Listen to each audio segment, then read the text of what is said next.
If you live in the water, you're facing this constant nagging problem. How do you stop yourself from sinking? It's a fundamental challenge, dictated purely by physics. And today, we're going to explore the absolutely brilliant engineering solutions that evolution has come up with to solve this exact problem of buoyancy. So, yeah, let's dive in. All right, so here's our game plan. We'll kick things off by really understanding why sinking is such a big deal in the first place. Then we'll look at the basic toolkit evolution started with, the simple stuff. After that, we'll get into the real game changer, the gas float. That'll lead us right into the super advanced swim bladder in fish, and we'll unpack the insane physiology of how they pump gas against crushing pressure. And to wrap it all up, we'll check out a totally different approach, the lipid alternative. Okay, so let's start with that core problem. For anything living in the water, there's this relentless, invisible tug of gravity, always pulling it down. What that really means is that just to stay put, to just hover in one spot, it's a constant, non-stop battle against sinking. So, that begs a pretty basic question, right? Why is sinking the default setting for most living things? Why don't they just float? Well, it all comes down to one word, density. Basically, how much stuff is crammed into a certain amount of space. If you look at these numbers, you'll see that seawater has a density right around 1025 kilograms per cubic meter. But, and this is the key part, the very things an animal is made of, like muscle and especially bone, are way, way denser. So what that means is the animal itself is just heavier than the same amount of water it's pushing aside. And, physics being physics, if you're heavier than the water you displace, you're going to sink. Simple as that. So, the ultimate goal for evolution, the absolute holy grail, is to achieve what's called neutral buoyancy. The idea is to perfectly match the density of the water around you. If you can do that, you can just hang there, suspended, effortlessly, without burning a single calorie, just to keep from sinking or floating away. Okay, so how did life first start to crack this code? Let's dive into some of the first, beautifully simple strategies. Think of this as opening up the basic evolutionary toolkit. Really, when you boil it all down, there are three main paths you can take. 1. Get rid of your heavy components. 2. Add in some lighter materials. Or 3, and this works really well if you're tiny, you can just increase your drag so you sink super, super slowly. It's just basic physics, but how life has applied these ideas, that's where things get really cool. So let's look at some real-world examples of these first two strategies. For getting rid of the heavy stuff, just look at sharks and rays. They ditched heavy bone entirely for skeletons made of cartilage, which is way lighter. And some deep-sea fish, they just have less bone and muscle to begin with. Then for adding light stuff, sharks are a perfect example again.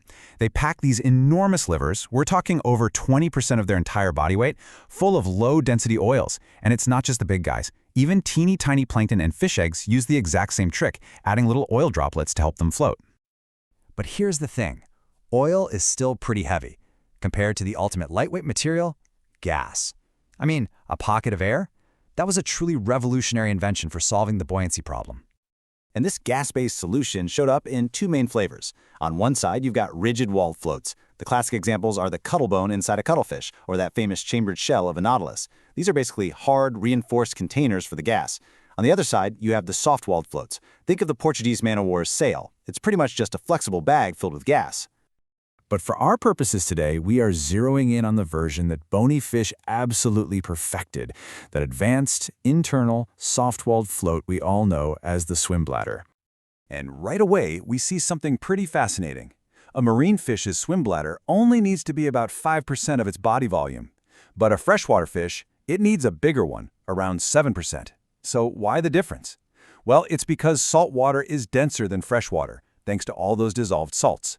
That extra density in salt water gives the fish a little bit more natural lift. Freshwater is less supportive, so to get that same perfect neutral buoyancy, the fish needs to pack a bigger float. Now, not all swim bladders are created equal. They basically come in two main designs. The more, let's say, primitive setup is what we call physostome, which you see in fish like salmon and eels. They have a little tube that connects their swim bladder right to their gut. So to fill it up, they literally have to swim to the surface and gulp air. But the more advanced fish, the Physoclists, sealed that connection. Their swim bladder is a completely closed sac. They fill it by secreting gas right out of their blood, which, as you can imagine, is a much more flexible and powerful system. But going with this closed system created a whole new set of tricky engineering problems. First off, how do you keep the gas from just leaking out of the bladder walls? Second, what happens when you swim up? the gas inside expands, so how do you let some out in a controlled way? And third, the absolute biggest challenge of them all, how in the world do you pump gas into the bladder when you're way down deep with all that crushing water pressure pushing back? And that last question, that brings us to what is really the climax of this whole story. This is where the physiology, the biochemistry, it just gets spectacular. Just stop and think about this for a second. For every 10 meters you dive down, the pressure increases by 1 entire atmosphere. So trying to pump gas into that swim bladder deep underwater, it's literally like trying to blow up a balloon at the bottom of the deep end of a swimming pool. The pressure outside is just crushing you, so the pressure you create inside the balloon has to be even greater. I mean, how is that even possible? The secret weapon is an incredible biochemical trick called the rete effect. Now, you might have heard of the Bohr effect. That's when blood gets more acidic, and it makes hemoglobin let go of oxygen a little more easily. The rete effect is like the Bohr effect on steroids. It's way more extreme. It doesn't just reduce hemoglobin's affinity for oxygen, it reduces its total oxygen-carrying capacity. What that means is when the blood gets acidic enough, hemoglobin has no choice. It is forced to dump pretty much its entire oxygen payload. Okay, so check out how fish weaponize this effect. They have a special organ called a gas gland, and it starts pumping lactic acid into the blood right there. Bam! That triggers the rete effect, and hemoglobin is forced to dump a flood of oxygen. All of a sudden, the partial pressure of oxygen, think of it as the concentration of free oxygen gas, in that blood just skyrockets. This super-oxygenated blood then flows into this amazing structure called the rete mirabile, which means wonderful net, and it really is. It's a countercurrent multiplier, where tiny blood vessels flowing in and out are packed right next to each other. This setup traps and multiplies that high oxygen pressure, building it up higher and higher and higher, until it's so immense that oxygen has no choice but to diffuse out of the blood and into the swim bladder, inflating it against all that external pressure. So that swim bladder is just an amazing piece of biological engineering, but it's not the only game in town. A lot of fish, particularly those living way down in the deep sea, went down a completely different evolutionary road. They invested in lipids, fats and oils. And this really lays out the trade-offs between the two strategies perfectly. Gas is super efficient. A tiny bit of gas gives you a whole lot of lift. But, and it's a big but, gas is compressible. That means its volume changes a ton with pressure, which makes moving up and down quickly really dangerous. Lipids, on the other hand, aren't nearly as efficient for lift. You need a lot more of them. But they're practically incompressible. That means your buoyancy stays stable no matter how deep you go. Plus, as a nice little bonus, lipids double as a fantastic energy reserve, something a bubble of gas could never do.